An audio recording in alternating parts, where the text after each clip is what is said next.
नमस्कार बच्चों, मैं तेजराम मीणा सहायक आचार्य राजकीय महाविद्यालय बयाना भरतपुर। आज के जो अध्याय है लागत के विभिन्न अंग, तो लागत के जो तत्व है उसको, जो ये टॉपिक है इसको मैंने पिछले लेक्चर में लागत के तत्व को आपको बताया था।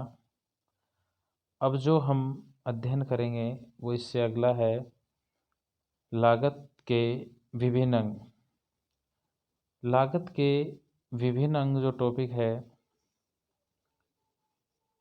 लागत के तत्व है, उनमें लागत के तत्व को 3 भागों में बांटा था, सामग्री, श्रम और व्यय। और सामग्री को हमने फिर 2 भागों में बांटा, प्रत्यक्ष और अप्रत्यक्ष। श्रम भी प्रत्यक्ष और अप्रत्यक्ष, और व्यय भी प्रत्यक्ष और अप्रत्यक्ष। जो प्रत्यक्ष सामग्री, प्रत्यक्ष श्रम और प्रत्यक्ष व्यय थे, उन सभी का योग जो आया था बच्चों, वो आया था प्रत्यक्ष सामग्री, प्रत्यक्ष श्रम और प्रत्यक्ष व्यय। उन जो सभी का जो योग आया था वो आया था मूल लागत। और जो अप्रत्यक्ष था, सामग्री, श्रम और व्यय, उन सभी का योग था, उसको मैंने कहा ऊपरी व्यय। अब यहाँ आपको ध्यान रखना है कि किसी भी वस्तु की लागत ज्ञात करने के लिए सबसे पहले मूल लागत ज्ञात की जाएगी। मैंने यहाँ फॉर्मूलाज वाइज सेल्स निकाला है। मूल लागत है यानी प्राइम कॉस्ट। प्राइम कॉस्ट में क्या क्या होता है, तो देखिए मैंने लिखा है direct material plus direct labour और डायरेक्ट एक्सपेंडिचर। सबसे पहले आप किसी भी वस्तु की मूल लागत निकालोगे तो सबसे पहले डायरेक्ट मटेरियल कितने का लगा है, डायरेक्ट लेबर कितनी लगी है और डायरेक्ट एक्सपेंडिचर कितना लगा है। तो डायरेक्ट मटेरियल, डायरेक्ट लेबर और डायरेक्ट एक्सपेंडिचर तीनों का योग होता है मूल लागत।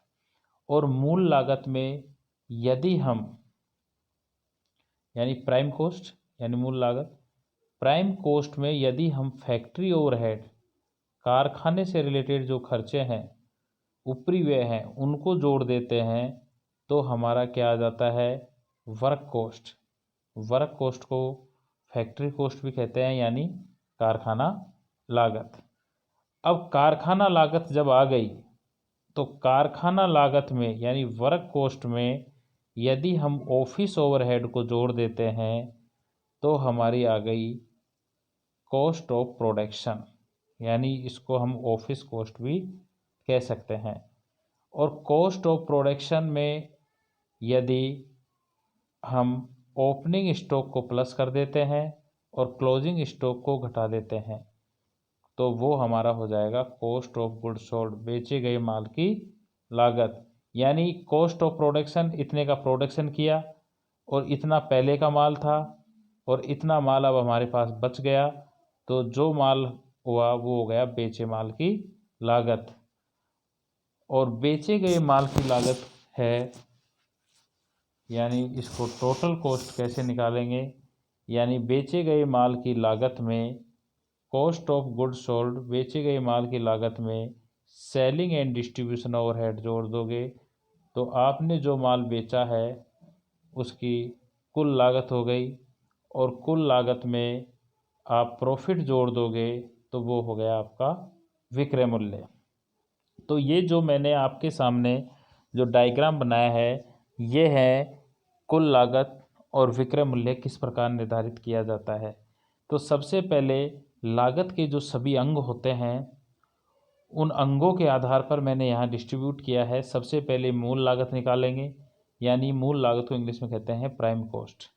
मूल लागत यानी प्राइम कॉस्ट, प्राइम कॉस्ट किससे मिलकर बनती है, डायरेक्ट मटेरियल, डायरेक्ट लेबर और डायरेक्ट एक्सपेंडिचर को जोड़ दोगे तो मूल लागत आ जाएगी।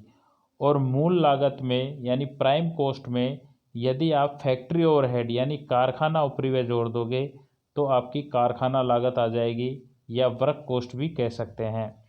फिर वर्क कॉस्ट में यानी कारखाने तक कितना खर्चा हो गया वो लागत आ जाएगी।